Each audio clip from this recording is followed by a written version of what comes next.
Hello everyone, आप सभी लोगों का बहुत बहुत स्वागत है टीचिंग परीक्षा के आज के इस वीडियो में, जिसके अंदर में friends UP super TET primary और जूनियर दोनों के लिए ही जो इंपॉर्टेंट क्लास है उसको हम लोग कंटिन्यू करेंगे। तो चलिए बिना किसी देरी के जल्दी से हमारे क्वेश्चंस की तरफ में आगे बढ़ते हैं। क्या आप सभी लोग तैयार हो? जल्दी से बता देंगे।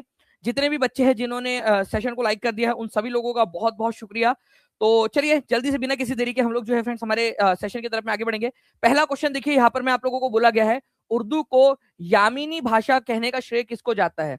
अब ये यामीनी भाषा क्या है ये भी समझिए आप लोग। दो शब्दों के अंदर में, दो अर्थ के अंदर में इसका इस्तेमाल किया जा सकता है फ्रेंड्स। वैसे यामिनी जो शब्द है उसका मतलब रात भी होता है, लेकिन यहाँ पर में जो यामिनी भाषा है वो यमन, ठीक है, या यवनी भाषा से लिया गया है। तो भारत के अंदर में यामिनी भाषा का जो अर्थ है वो लिया जाता है फारसी और अरबी भाषा से, जिसका उत्पत्ति हुई है या उससे संलग्न है, उन भाषाओं को यामिनी भाषा कहा जाता है। तो फ्रेंड्स भारत के अंदर में वैसे तो उर्दू की उत्पत्ति भारत के अंदर में हुई है, लेकिन इसकी उत्पत्ति में कई सारे शब्द, ठीक है, हिंदी के और भारतीय भाषाओं के साथ साथ में फारसी भाषा के और अरबी भाषा के शब्द भी है। इसी वजह से फ्रेंड्स लल्लू लाल जो थे उन्होंने क्या किया है, ठीक है, अपने ग्रंथों के अंदर में इसको यामिनी भाषा कहा है। ठीक है, यामिनी भाषा। तो यह आप लोगों से पूछा जा सकता है कि उर्दू को यामिनी भाषा कहने का श्रेय किसको दिया जाता है, तो लल्लू लाल को दिया जाता है। लल्लू लाल ने अपनी जो पुस्तकें है उसके अंदर में फ्रेंड्स इसको यामिनी भाषा कहा है। ओके, तो ये एक इंपॉर्टेंट पॉइंट है, आप लोगों से पूछा जा सकता है। ठीक है, याद रहेगा। उत्तर उर्दू जो है फ्रेंड्स उत्तर प्रदेश के अंदर में सेकंड स्टेट लैंग्वेज है, second state language Uttar Pradesh के अंदर में है। ओके, 1989 के अंदर में जो है इसको सेकंड स्टेट लैंग्वेज का, द्वितीय राष्ट्र राजभाषा का दर्जा दिया गया था उत्तर प्रदेश के अंदर में। तो ये भी आप लोगों ने याद रख लेना। तो उत्तर प्रदेश की सेकंड स्टेट लैंग्वेज है, इसी वजह से और ज्यादा इंपॉर्टेंट हो जाता है ये वाला क्वेश्चन। यूपी टीजीटी हिंदी के अंदर में ऑलरेडी आ चुका है, हो सकता है इस बार सुपर नेट के अंदर में आ जाए। जो बच्चा पूरा सेशन अच्छे से देखेगा वो इस तरह के क्वेश्चन को सॉल्व कर पाएगा।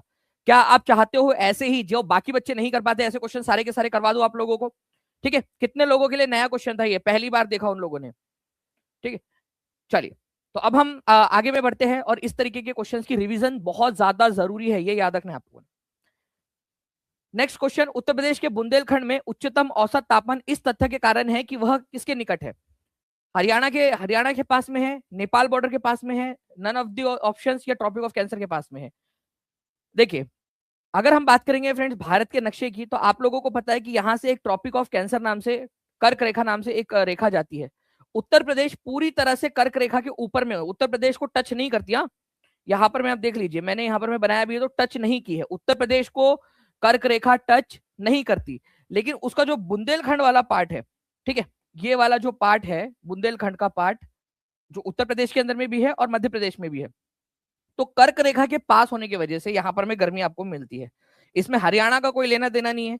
ठीक है, कि हरियाणा की वजह से जो है ये गर्म हो गया, क्या गुज्जरों के लड़कों ने वहां पर में आग लगा दी थी क्या, या गोलियां चला दी थी? वो गाने आते ना बहुत सारे। तो हरियाणा का क्या लेना देना है? नेपाल बॉर्डर में क्या, नेपाल के अंदर में वहां पर में प्रदर्शन हो रहे थे तो यहाँ पर में गर्मी बढ़ गई। ओके, तो आंसर जो है फ्रेंड ट्रॉपिक ऑफ कैंसर के पास होने की वजह से है, कर्क रेखा के पास होने की वजह से। शिवांगी त्रिवेदी जी, टेंशन बिल्कुल नहीं लेना। देखिए कंफ्यूजन हो रहा है, मैं आपको बता दूं कि जिस तरीके से आपको जो दिया है ना, आपको कोर्स के अंदर में जो जिस सिस्टमेटिक तरीके से दिया हुआ है आपका एप्लीकेशन के अंदर में, ठीक है, उसको फॉलो करिए आप, आपका बराबर से सारा का सारा डर खत्म हो जाएगा। और अगर आप वहां नहीं जुड़े हो तो कोई बात नहीं, जो लेक्चर मैं अभी आपके लिए ले रहा हूँ उसको अच्छे से देखिए डेली बेसिस के ऊपर में, उससे भी आपका बहुत ज्यादा फायदा हो जाएगा आपको। अभी फिलहाल के अंदर में आपका जो है जो बेसिक्स है उनको स्ट्रॉन्ग करने के ऊपर में आप ध्यान दीजिए। मैं आपके लिए जो है एक बेसिक से एडवांस वाली भी एक बुक बना रहा हूँ। एक बिगिनर लेवल की मैंने आपको ई बुक दी हुई है, फ्री है, सबके लिए फ्री है। कितने लोगों ने उसको डाउनलोड कर लिया है? वो आप लोगों के लिए, सबके लिए प्रोवाइड कर दिया था मैंने। कितने लोगों ने उसको एक्सेस कर लिया उसको, हाथ ऊपर करके बता दो। और कितने लोग अभी भी बचे हुए हैं? ठीक है, जल्दी जल्दी से हाथ ऊपर करके बता देंगे आप लोग, कितने लोगों ने उसको एक्सेस कर लिया है अभी तक। चलिए, तो ट्रॉपिक ऑफ कैंसर इसका आंसर हो जाएगा फ्रेंड्स। नेक्स्ट क्वेश्चन की तरफ में आगे बढ़ते हैं। नवाबगंज पक्षी विहार किस जिले में स्थित है? इलाहाबाद हाईकोर्ट एआरओ के अंदर में आया हुआ क्वेश्चन आपका।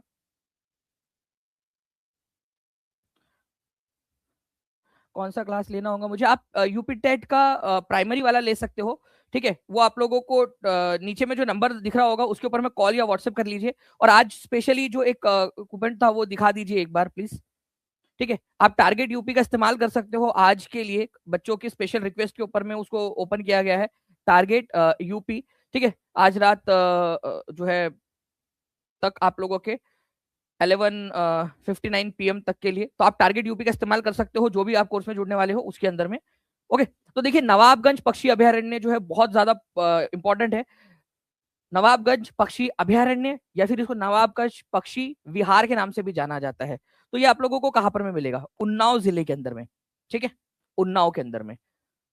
अब आप देख लीजिए यहाँ पर कि उत्तर प्रदेश के अंदर में अंतरराष्ट्रीय महत्व की जो आर्द्र भूमि है, मतलब कि जो इंपॉर्टेंट वाले आपके वेटलैंड साइट्स है, ठीक है, आर्द्र भूमि या वेटलैंड साइट, तो अपर गंगा रिवर बुलंदशहर के अंदर में आप लोगों को मिलेगी। सरसाई नवार झील इटावा के अंदर में। ठीक है, समन बर्ड सेंचुरी मैनपुरी के अंदर में। सांडी पक्षी अभयारण्य, ये पूछा जाता है आप लोगों से, हरदोई के अंदर में है। समसपुर पक्षी अभयारण्य रायबरेली के अंदर में है। पार्वती अर्गा पक्षी अभयारण्य वेरी इंपॉर्टेंट गोंडा के अंदर में है। नवाबगंज पक्षी अभयारण्य, ठीक है, उन्नाव के अंदर में है। सूर सरोवर कहाँ है? Very very very important question, जल्दी से लिख देंगे आप लोग, सूर सरोवर कहाँ पर में? हर एक बच्चे ने लिख देना चाहिए। ठीक है, नाउ शेखा झील पक्षी विहार कहाँ पर में है? बहुत इंपॉर्टेंट है, अलीगढ़ के अंदर में है। ओके, इसके अलावा जो है फ्रेंड्स अभी लेटेस्ट के अंदर में सबसे नया वाला जो वेटलैंड साइड है, 100वें नंबर का, भारत में 100वें नंबर का और उत्तर प्रदेश में 13वें नंबर का, करंट अफेयर का क्वेश्चन भी बन गया ये। जयप्रकाश नारायण पक्षी विहार बलिया के अंदर में है।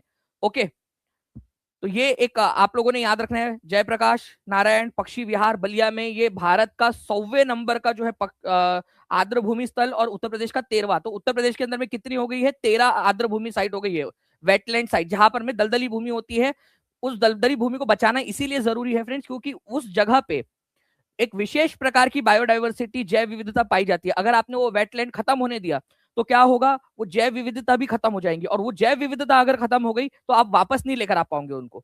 ये आप लोगों के आज आपके एप्लीकेशन के अंदर में इसको मेमोराइजर में डाल दे आप लोगों के लिए। टीचिंग परीक्षा का जो एक स्पेशल फीचर है, जिसके अंदर में आपको ऐसी जो लिस्ट होती है वो आप 5 मिनट के अंदर में पूरा का पूरा याद कर लेते हो लंबे समय के लिए।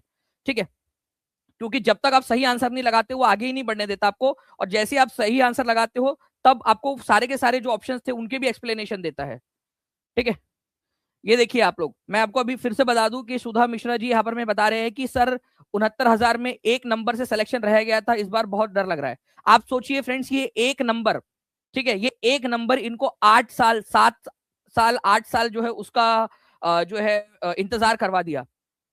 समझ रहे हो आप लोग? और जो आपको कहते हैं ना कि जब नोटिफिकेशन आएगा तब पढ़ना, वो ये आपको फील करना है ये दर्द, या फिर आप लोगों ने जो है अपने आप को सफल बनाना है, ये आपकी चॉइस है। आप खुद देखिए। ठीक है, क्या बीत रही होगी, मैं समझ सकता हूँ यहाँ पर मैं कि एक नंबर से रह जाना कितनी बड़ी बात है, और वो दर्द आप समझिए। और इस बार सुधा बहुत मेहनत करनी है, और इस बार एक पहले एक नंबर से रहा था ना, इस बार कोशिश करिए कि आप टॉप करो एग्जाम के अंदर में। ठीक है, ये सबसे बेस्ट रिवेंज रहेगा आपका, टॉप करके दिखाओ इस बार। ठीक है बेटा, लिख देंगे एक बार, जी सर बिल्कुल पूरी कोशिश करेंगे करके। और मैं आपको बता दूं टीचिंग परीक्षा पर हम पूरी की पूरी, ठीक है, पूरी की पूरी जी जान लगा देंगे कि भाई सारे सिलेक्शन टीचिंग परीक्षा से हो। सर मेरा भी एक नंबर से रह गया था उत्तर कुंजी में, केस अटका पड़ा हुआ है, कॉन्फिडेंस लो हो गया है। देखिए एक एक नंबर वाले, देखिए क्या 7 साल 8 साल बच्चे वेट कर रहे हैं, इसलिए बोल रहा हूँ अभी से पढ़ाई करना स्टार्ट करो। ठीक है, ये देखिए ऐसे त्रिपाठी भी बोल रहे हैं एक नंबर से रह जाना क्या होता है वो फील किया है। और जो आपको बोल रहे हैं ना कि इंतजार करो, मैं आपको हमेशा बता दूं इंतजार करने वालों को केवल उतना ही मिलता है जितना कोशिश करने वाले छोड़ देते हैं। अरे खुद से पढ़ो, सेल्फ स्टडी करो, जो पुराने नोट्स है ना आपके जो पुरानी बुक से निकालो उनको, उनसे पढ़ो, कोई कोर्स से पढ़ने की जरूरत नहीं है अगर नहीं पढ़ना है तो। ठीक है, तो कम से कम पढ़ाई जारी रखो, अपने आप को अपग्रेड करो। निम्नलिखित में से कौन सा विकल्प देश का सबसे छोटा लोकसभा निर्वाचन क्षेत्र निर्वाचकों की संख्या के संदर्भ में है? चलिए ये बताइए आप लोग, और इसके अलावा आप लोग ये भी बता दोगे मुझे कि सबसे बड़ा वाला कौन सा वाला क्षेत्र है, लार्जेस्ट जो कॉन्स्टिट्युएंसी है।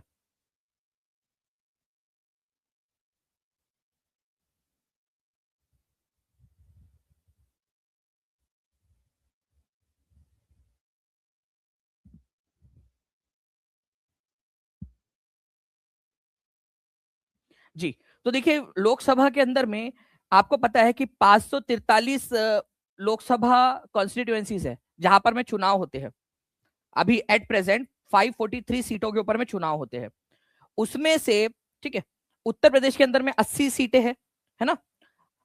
अलग अलग राज्यों के अंदर में अलग अलग नंबर ऑफ सीटें, जैसे बिहार के अंदर में 40 सीटें हैं। अब जो है फ्रेंड्स, इन सारे लोकसभा जो कॉन्स्टिट्यूएंसीज है, आपकी लोकसभा कॉन्स्टिट्यूएंसी का नाम बता सकते हो कि आप लोग कमेंट में देखें कितने जागरूक नागरिक हो आप, या एटलीस्ट अपने डिस्ट्रिक्ट का बता दीजिए। अगर कॉन्स्टिट्यूएंसी पता है तो कॉन्स्टिट्यूएंसी प्लस डिस्ट्रिक्ट बताइए, और अगर नहीं पता कॉन्स्टिट्यूएंसी का नाम तो एटलीस्ट डिस्ट्रिक्ट बताइए। इसमें से फ्रेंड्स सबसे छोटा, जिसमें सबसे कम मतदाता है, वो है लक्षद्वीप। लक्षद्वीप यूनियन टेरिटरी भी है, और लक्षद्वीप जो है फ्रेंड्स, आप लोगों ने याद रखना है, लक्षद्वीप जो यूनियन टेरिटरी है हमारी, ठीक है, उसके अंदर में सबसे कम जो है लोगों के मामले में, अगर यूनियन टेरिटरी में देखें, सबसे कम लोग यहीं पे रहते हैं लक्षद्वीप के अंदर में। सबसे छोटी यूनियन टेरिटरी भी है हमारी, ठीक है। तो इसमें सबसे कम आप लोगों को क्या होगा, इलेक्टर्स मिलेंगे, ठीक है, सबसे कम इलेक्टर्स।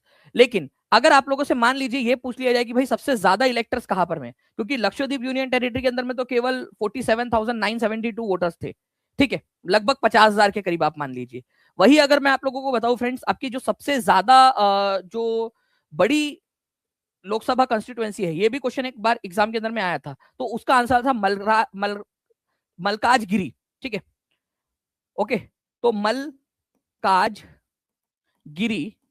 ये आज आपको तेलंगाना में मिलेगा। पहले आंध्र प्रदेश का पार्ट था, लेकिन अब तेलंगाना में लार्जेस्ट है, largest constituency in terms of क्या, आप लोगों के निर्वाचकों की संख्या के आधार पर, मतलब कि कितने निर्वाचक है, कितने वोटर्स है उसके अंदर में, उसके आधार पर मलकाजगिरी तेलंगाना के अंदर में सबसे बड़ी जो है आपकी लोकसभा का निर्वाचन क्षेत्र, और लक्षद्वीप सबसे छोटा वाला निर्वाचन क्षेत्र। एक बार जल्दी से कमेंट के अंदर में दोनों के दोनों पॉइंट्स आप लोग लिख दीजिए।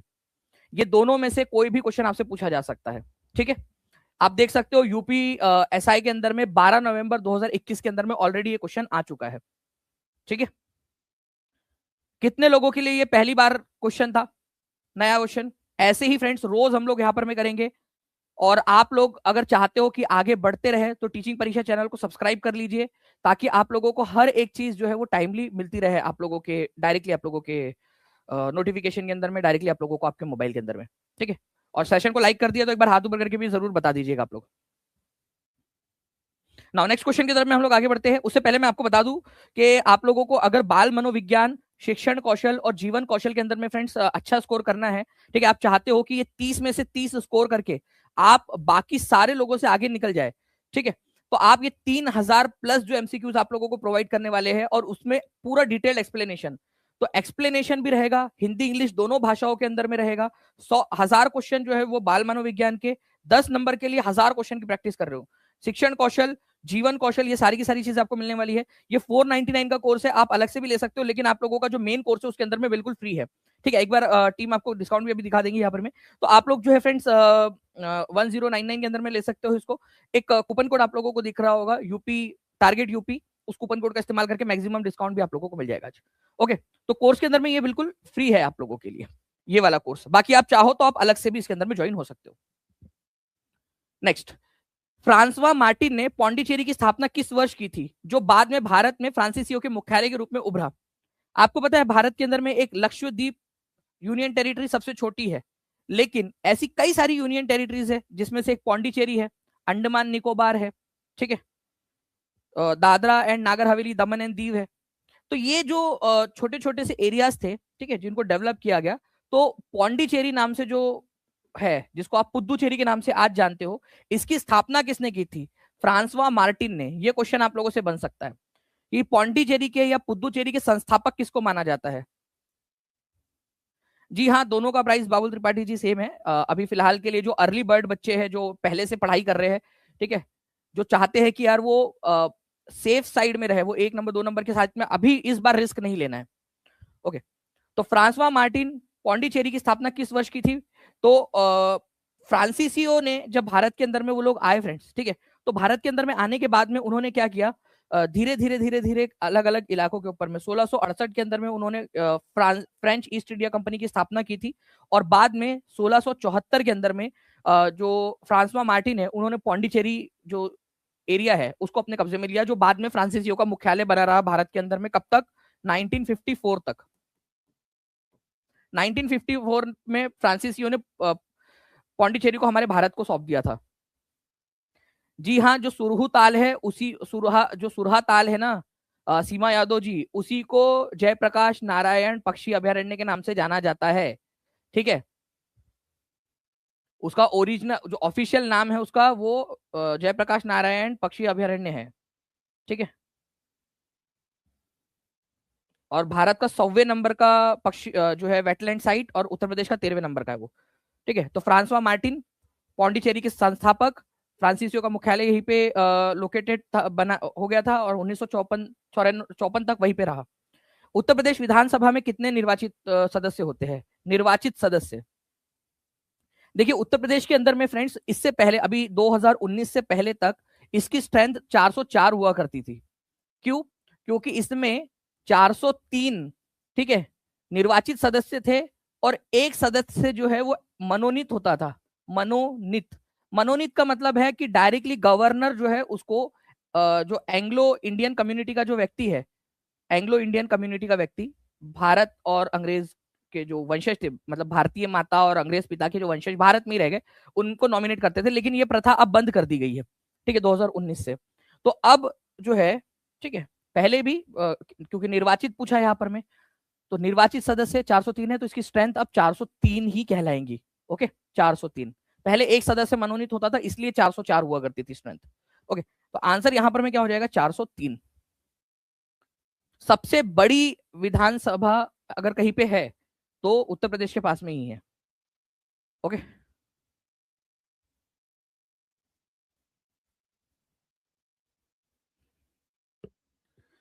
उत्तर प्रदेश के अंदर में कितने मंडल है आप मुझे बता सकते हो? कितने मंडलों में उत्तर प्रदेश कितने मंडल में डिवाइड किया गया है? और ये जो 2019 में समाप्त किया गया था फ्रेंड्स, एक चीज याद रखनी है, ठीक है, ये आप लोगों का था 104 नंबर का संविधान संशोधन अमेंडमेंट, ठीक है, कॉन्स्टिट्यूशनल अमेंडमेंट 2019 का 104 नंबर का संविधान संशोधन 2019, जिसके तहत वो खत्म कर दी गई थी। और एससी एसटी के लिए आरक्षण को 2030 तक बढ़ा दिया गया। दो काम हुए थे, एक तो ये जो मनोनीत सदस्य है, लोकसभा में दो मनोनीत सदस्य होते थे, उनका जो मनोनेशन का काम था या नॉमिनेट करने का जो राष्ट्रपति के पास में अधिकार था वो बंद कर दिया गया।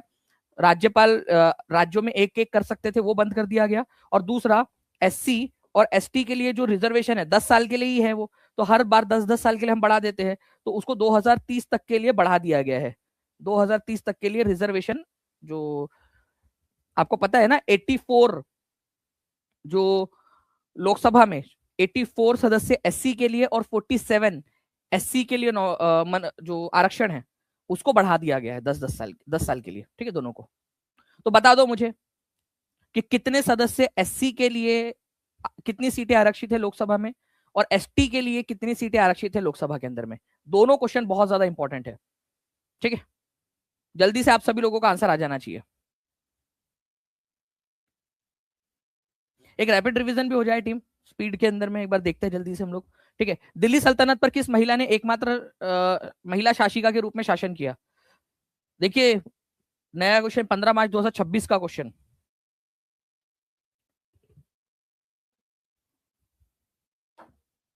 आज जो है फ्रेंड्स थोड़ी सी छोटी क्लास ले लेंगे, पता नहीं क्यों थोड़ा सा ना गले में थोड़ा लग रहा है कुछ, ठीक है, अजीब सा।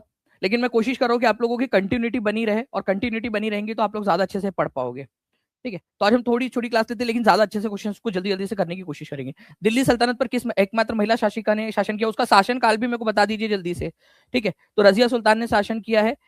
एससी और एसटी के लिए देखिए सपना सिंह जी ने लिखा है 84 और 48। सपना, एक बार प्लीज बेटा अपना सपना पूरा करने के लिए जल्दी से इसको करेक्शन कर लो, ठीक है। एससी के लिए जो है वो 84 है, और एसटी के लिए 47 है, ना कि 48। आपने जो 48 लिखा है कमेंट में वो गलत है। अब बता दो इनका टोटल कितना होता है, ठीक है, टोटल चलो। और ओबीसी के लिए कितनी सीटें रिजर्व है ये भी बता दो। तो रजिया सुल्तान जो है फ्रेंड्स, ये याद रखना है आप लोगों ने, एकमात्र महिला शासिका थी दिल्ली सल्तनत के अंदर में।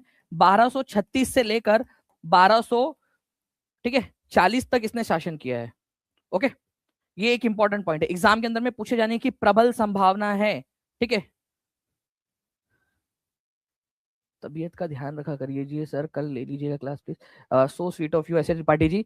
बट मैं चाहता हूँ कि यार आप लोगों की ना कंटिन्यूटी बनी रहे, अभी एक आप लोगों में मोटिवेशन है। ठीक है, और ये एक चीज याद रखिएगा आप लोग, यही हमें एक जो है ना कंटिन्यूटी, एक डेली बेसिस के ऊपर में कुछ ना कुछ जो इंप्रूवमेंट हम लोग कर रहे हैं, ये हमें मेंटेन रखना है। मेरा एक लक्ष्य है, क्या आप में से कितने लोग मेरा साथ देने के लिए तैयार है, आपके आपके भविष्य के लिए? ठीक है, आपके भविष्य के लिए बताइए कि आपका सिलेक्शन इस बार मुझे कंफर्म चाहिए। और वो लास्ट लास्ट वाले नहीं, पहले हाफ में, मतलब कि जो आधी सीटें है उसके पहले आधे के अंदर में आप लोग होना, और मोस्ट प्रोबेबली आप पहले 100 के अंदर में होने चाहिए। मैं आपको बता दूं, जो बच्चा पहले टॉप 100 के अंदर में आएगा, टीचिंग परीक्षा की तरफ से एक जो है गिफ्ट पैक मेरे तरफ से आप सभी लोगों को। ठीक है, मेरे तरफ से आपको। लेकिन मुझे आपका रिजल्ट चाहिए, सारा का सारा टीचिंग एप्टीट्यूड। मैं आपको बता रहा हूँ, मैंने वो 3000 जो क्वेश्चंस वाला लॉन्च किया ना, वो उन्हीं के लिए लॉन्च किया जो बच्चे पहले से कर रहे हैं, और मैं कोर्स में फ्री भी इसीलिए दे रहा हूँ आप लोगों को उसको।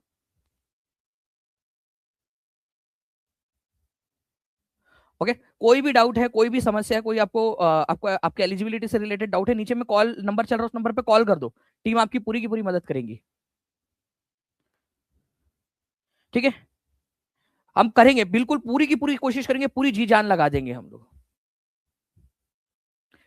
तो रजिया सुल्तान इसका आंसर हो जाएगा। ये पूरा का पूरा इन्फोग्राफिक्स भी मैं आप लोगों को प्रोवाइड करवा दूंगा फ्रेंड्स। ठीक है, कि दिल्ली सल्तनत की जो स्थापना है 1206 के अंदर में हुई थी। ठीक है, दिल्ली सल्तनत की स्थापना, खिलजी वंश जो है वो 1290 के अंदर में आया अस्तित्व में, तुगलक वंश जो है 1320 के अंदर में। कौन से वंश ने कितने कितने समय तक शासन किया है? जो क्विक फैक्ट्स है आपकी, फर्स्ट वुमेन सुल्तान रजिया सुल्ताना। मार्केट कंट्रोल किसने किया था? अलाउद्दीन खिलजी ने। टोकन करेंसी मोहम्मद बिन तुगलक लेकर आया था। ठीक है, और कैनल जिसने बनाया था, कैनल बिल्डर या फिर इसको नहर निर्माता भी बोल सकते हैं, फिरोज शाह तुगलक। दिल्ली सल्तनत का अंत जो है 1526। इसका हिंदी वर्जन भी बना दूं क्या आप लोगों के लिए? हाथ ऊपर करके बता दो मुझे एक बार जल्दी से। हिंदी वर्जन भी इसका क्रिएट कर दे आप सभी लोगों के लिए, और मैं डाल दूं आपको। ठीक है, एप्लीकेशन के ऊपर में मैं आज आपको इन्फोग्राफिक, एक काम करिए टीम, इन्फोग्राफिक करके एक फोल्डर बना दीजिए। ठीक है, इन्फोग्राफिक करके, और जो भी हमारे इंपॉर्टेंट इन्फोग्राफिक्स होते हैं वो हम उसमें डाल देंगे। रेडी? इन्फोग्राफिक वाला। ओके, इस तरीके के सारे हिंदी इंग्लिश दोनों के अंदर में, ये देख सकते हो आप, टीचिंग परीक्षा का स्पेशली बनाया हुआ है, ये मैं आपको प्रोवाइड करवा दूंगा रैपिड रिवीजन के लिए। तैयार? और जो लोग नहीं जुड़े आज जुड़ जाइएगा, आपको टारगेट यूपी एक कूपन कोड है वो मिल जाएगा आप लोगों को। भारत का 99वां रामसर स्थल शेखा चील पक्षी अभयारण्य। ठीक है, 100 नंबर का रामसर साइट है ये। अच्छा, ये 99 नंबर का था। ठीक है, आपसे 99 नंबर वाला पूछा है। शेखा चील पक्षी अभयारण्य कहां पर में है? और मैं आपसे बोलूं 100 नंबर का कहां पर में, वो भी वहीं पे आंसर, वही सेम आंसर है, चाहे 99 पूछे चाहे 100 पूछे, दोनों के दोनों एक ही जगह पे। बताइए। तो 99 नंबर का जो शेखा झील झील बर्ड सेंचुरी है, पूरी की पूरी वो जो लिस्ट अभी हमने लगाई थी ना टीम, 13 अभयारण्यों की, प्लीज एक बार वापस से लगा दीजिए एकदम स्पीड में। ओके, तो 99 नंबर का भी उत्तर प्रदेश में है, और 100वें नंबर का भी उत्तर प्रदेश में है। लिखो, 99 नंबर का और 100वें नंबर का, दोनों के दोनों उत्तर प्रदेश के अंदर में है, यूपी के अंदर में। ठीक है, शेखा झील पक्षी अभयारण्य देखिए आप लोग, मैं आपको पूरा का पूरा बता दूं, शेखा झील पक्षी अभयारण्य जो है ये अलीगढ़ के अंदर में मिलेगा आप लोगों को। और जयप्रकाश नारायण पक्षी विहार सुरहा झील जो है आप लोगों की, ये आप लोगों को उत्तर प्रदेश के बलिया में मिलेंगी। इसका मेमोराइजर आज आप लोगों को अभी थोड़ी देर में मिल जाएगा। आज के आज मेरे को प्रॉमिस करो, जो बच्चे एप्लीकेशन में आज के आज ही करोगे इसको याद। मैं कल पूछूंगा आप लोगों से, मैं रोज टारगेट दूं आप लोगों को छोटे छोटे से पढ़ने के, क्लास के अंदर में। मैं आपसे आज एक चाहता हूं कि आज मुझे बताइए कि कितने बच्चे हैं जो आज के आज मुझे ये दोनों, मैं पूरा का पूरा 13 के 13 आप लोगों को वहां पर मैं डाल देता हूं मेमोराइजर में, आप लोगों के आपके यूपी जूनियर में भी, और यूपी प्राइम जो सुपर टेट प्राइमरी और सुपर टेट जूनियर दोनों के अंदर में मेमोराइजर में डाल देते हैं। इमेज भी डाल देंगे इसकी। मुझे बताइए, प्रॉमिस करिए कि सर कल जब आप पूछोगे तो हम बिल्कुल बताएंगे आपको कि जी सर हमने किया है।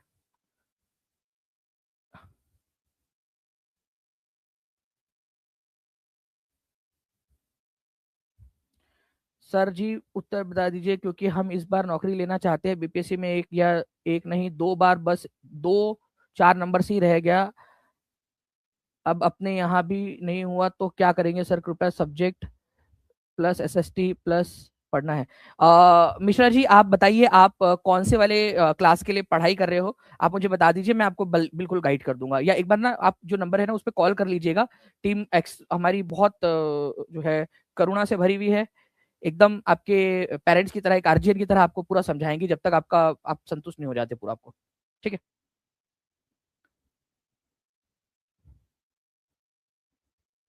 कौन सा पक्षी अभयारण्य उत्तर प्रदेश के आगरा जिले में स्थित है? आगरा में,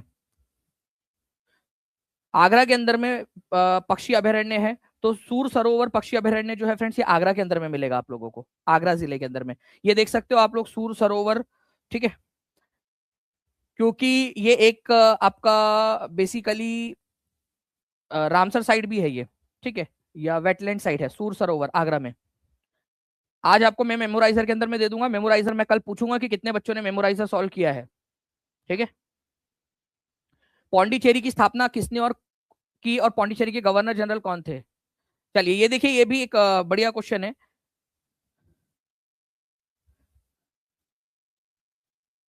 पौंडीचेरी की स्थापना किसने की? तो आपको बताया था मैंने अभी कि 1674 के अंदर में जो है फ्रेंड्स पौंडीचेरी की स्थापना की गई थी। तो फ्रैंकोइस मार्टिन जो है, ये याद रखना है आप लोगों ने, इन्होंने स्थापना की थी। ठीक है, पौंडीचेरी की। ठीक है, पौंडीचेरी। चलिए, नाउ उत्तर प्रदेश विधानसभा में कितने नामित एंग्लो इंडियन सदस्य है? अब ये क्वेश्चन आपका देखिए 2021 में आया। ई आंसर अपने मर्जी से फिल कर लीजिए, आपका आप लोग ब्लैंक। एक नए प्रकार का यार ये होना चाहिए। एक ऐसा होना चाहिए कि आप लोगों को, कितने लोगों को लगता कि अगर मान लो कि इन फ्यूचर ऐसा हो जाए कि ये सर पीडीएफ कहाँ से मिलेगा? पीडीएफ जो है आपको एप्लीकेशन के ऊपर में मिल जाएगा, टीचिंग परीक्षा एप्लीकेशन के ऊपर में। एक चीज बताओ कि क्या एक ऐसा ऑप्शन होना चाहिए क्या कि ए बी सी डी और ई जो है वो ब्लैंक हो और वहां आपको लिखना पड़े? अगर ए बी सी डी में से आंसर नहीं है तो फिर ब्लैंक के अंदर में आंसर लिखे।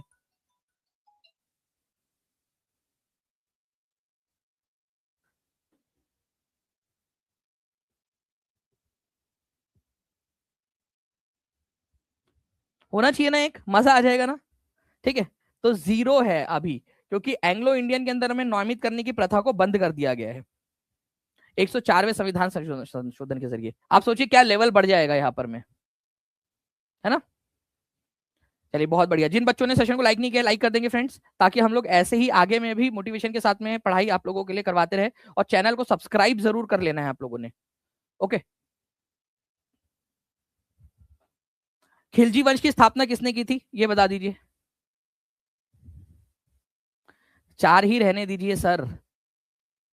यार एक काम करते हैं, देखो एग्जाम के अंदर में मैं एक सिस्टम बनाऊं क्या आप लोगों के लिए? जितने भी स्टूडेंट्स हैं कभी कभार किया करेंगे बस, मतलब थोड़ी सी शरारत, थोड़ी सी मस्ती, और उसके साथ में बहुत सारी पढ़ाई।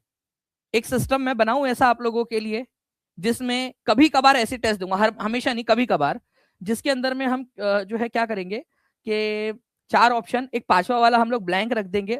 आप लोग तो टीचिंग परीक्षा एप्लीकेशन के ऊपर में देते ही हो टेस्ट, एग्जामिनर को मत बताना है, ठीक है? किसी ने भी एग्जामिनर को नहीं बताएंगे, अपन खुद प्रैक्टिस करेंगे ऐसे। आप सोचिए आपका कॉन्फिडेंस कितना बढ़ जाएगा, आपकी अंडरस्टैंडिंग, आपका अटेंशन लेवल कितना बढ़ जाएगा। करेगा कभी कभी? कितने लोग हैं इस पक्ष में कि चार ऑप्शन में नहीं है तो ई में एक ब्लैंक रहेगा? ठीक है, और कभी कभार किया करेंगे अपन उसकी प्रैक्टिस, कभी कभार यूट्यूब के अंदर में या पेड क्लास के अंदर में मैं कभी कभार आपको दे दूंगा यहाँ पर मैं।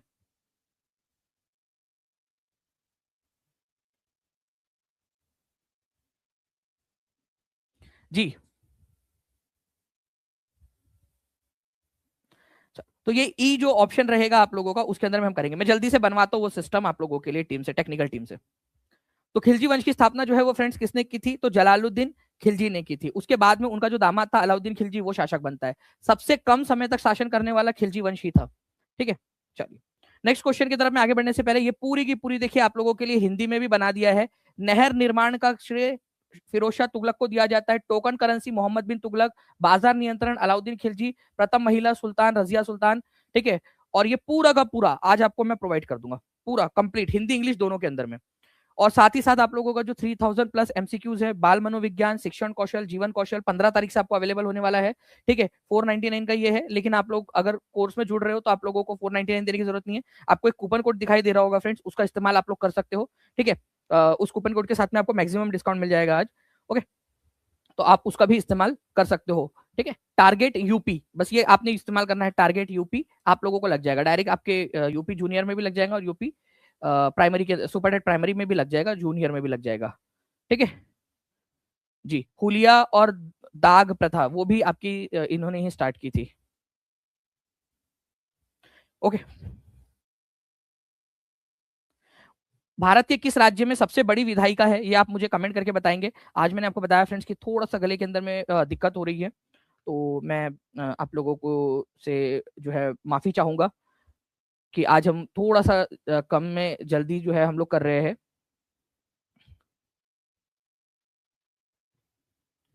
ठीक है, आप लोगों से क्षमा प्रार्थी, लेकिन मैं आपको बता दूं पूरी तरह से हम प्रतिबद्ध है और हम जो है पूरी जी जान लगा देंगे अपनी एक प्रण के लिए कि सारे सिलेक्शन टीचिंग परीक्षा से होने चाहिए। मैंने आप लोगों के लिए जो है फ्रेंड्स एक बुक भी बनाना स्टार्ट कर दिया है।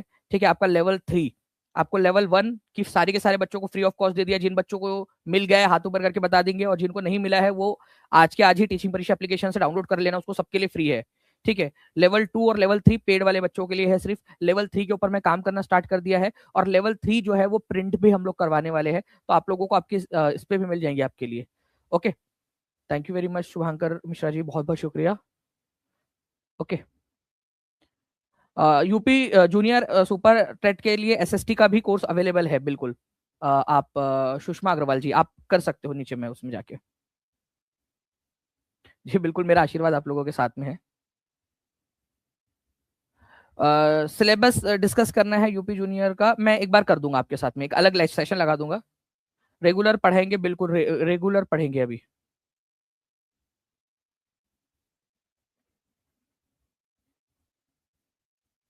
मोहक दीक्षित बोल रहे सर हम फेल्यूर है। मोहक बेटा ऐसे नहीं बोलते, देखो हमेशा ना कोई भी जो है वो सीख कर नहीं आता, गर्भ से सीख कर नहीं आता है। आप ट्रायल एंड एरर करते हो। आप सोचिए कि जब आप छोटे बच्चे थे, आप चलना जब सीख रहे थे तो कितने बार गिरे आप। जब आपने साइकिल चलानी सीखी तो आप कितने बार गिरे हैं। ठीक है, तो अपने आप को फेल्यूर मत मानिए। आप ये सोचिए कि आपने वो तरीके ढूंढ लिए हैं जिससे काम नहीं होता है या जिससे रिजल्ट नहीं निकलता है। अब वो गलतियां मत दोहराइए बस, और गलतियां ना दोहराते हुए पढ़ाई करिए, अपने आप को सुधार करिए। आप ये जो बोल रहे हो कि आप फेल्यूर हो, ऐसा अपने आप को कहना अपने आप के साथ में अन्याय है।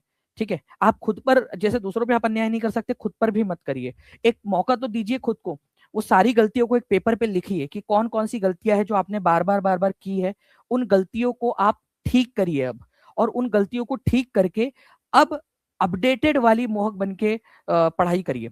आप देखिएगा कि आप अपना मोहक 2.0 बन जाओगे आप। ठीक है, बेहतर वर्जन बन जाओगे। मैंने कहा भी है आपको कि अगर 1% डेली बेसिस पे भी आपने अपने आप को इंप्रूव किया ना, तो 1 साल के अंदर में आप अपना 4 गुना लगभग लगभग जो है फ्रेंड्स बन जाते हो। कंपाउंडिंग के तहत 365 दिन होते हैं, कंपाउंड कंपाउंड इंटरेस्ट के थ्रू आप और ज्यादा बन जाते हो उसके अंदर में, कंपाउंडिंग इफेक्ट ऑफ कंपाउंडिंग, है ना। तो आप ये चीज करिए कि अपनी गलतियों को एक बार लिखिए पूरा का पूरा, और उन गलतियों को रिपीट नहीं करूंगी उसके लिए भी लॉग बनाइए। ठीक है, एक लॉग बनाइए कि क्या क्या गलतियां आप कर रहे थे और उसको ठीक करने का क्या आप कर सकते हो। यार मैं एक चीज मेरे पास में है, मैं मेरे पास इसका सॉल्यूशन है, बट बहुत ज्यादा वो मतलब महंगा पड़ जाएगा, क्योंकि हर एक को फिर वो टोकन्स कंज्यूम करने के लिए देने पड़ेंगे। मैं आप लोगों को आपके एनालाइज करने के लिए एक एआई प्रोवाइड कर सकता हूँ, जिसके अंदर में आप अपनी लिखे चीजें, अपने टारगेट्स लिखे, एआई आपको बना कर दे आपका प्लान ऑफ एक्शन।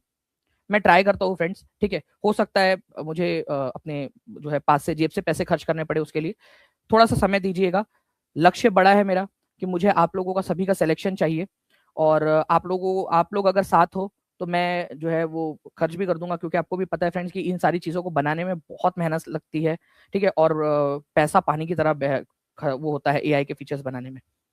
बट फिर भी मैं कोशिश करता हूँ, जैसे मोहक ने कहा कि वो फेल्यूर महसूस कर रही है, मैं नहीं चाहता कि मेरा कोई भी बच्चा जो है वो इस तरीके से फील करे। मैं अपने खर्चे पे बनाता हूँ उसको पूरा का पूरा, और आप लोगों को प्रोवाइड करवाता हूँ। उसके अंदर में आप अपनी प्रॉब्लम्स, आपने सारा का सारा जो जो भी आपने फील कर रहे हो, आपकी जो आप फील कर रहे हो, जैसे मोहक ने लिखा मैं फेलियर फील कर रही हूँ, क्या क्या गलती आपने की है, क्या क्या आपने किया है, वो करिए। वो एनालाइज करके आपको प्लान ऑफ एक्शन देगा और आपसे फॉलो अप भी लेगा, क्या आपने ये सुधार किया, क्या आपने ये सुधार किया, क्या आपने ये सुधार किया। वो फॉलो अप भी लेता रहेगा आपसे। मैं बनाता हूँ उसको थोड़ा सा, ठीक है। बस एक चीज आप लोगों से रिक्वेस्ट है फ्रेंड्स, कि आप जितना ज्यादा शेयर कर सकते हो शेयर जरूर कर दीजिएगा सेशंस को, क्योंकि जितना ज्यादा जो है बच्चे रहेंगे यहाँ पर में, उतना ज्यादा जो है हम बनाने में हमारे को आसानी होगी फाइनेंशियल पॉइंट ऑफ व्यू से भी, ठीक है। तो आप जितना ज्यादा शेयर कर सकते हो सेशन को शेयर कर देंगे। और जो बच्चे टीचिंग परीक्षा के साथ में जुड़ना चाहते हैं वो नीचे में नंबर चल रहा है, उस नंबर पे कॉल या व्हाट्सएप कर लीजिएगा आप लोग। ओके, मैं बनाता हूँ जल्दी से। मोहक अगर आप सुन रहे हो बेटा, तो मैं बनाऊंगा आप लोग आपके लिए पक्का, ठीक है, ये फीचर। और आप देखिएगा उससे आप बहुत ज्यादा इंक्रीमेंट करोगे अपने आप के अंदर में, ठीक है, बहुत ज्यादा आप आगे बढ़ोगे, हम बनाएंगे उसके अंदर में। आर ओ और यूपी लेखपाल का पीआईक्यू पढ़े क्या सुपर टेट के लिए? बिल्कुल पढ़ सकते हो प्रिंस यदुवंशी जी, बिल्कुल पढ़ सकते हो। मैं तो कहूंगा कि जितने भी क्वेश्चंस आपको मिलते हैं यूपी के सारे पढ़ लीजिए, काम आएगा आपको, ठीक है। अजय पासवान जी, आप सब्सक्राइब करके रख लीजिए चैनल को, जैसी क्लास होंगी वैसे आपको मिल जाएगा। ओके, चलो, thank you very much friends, take care and bye, God bless you all, thank you very much.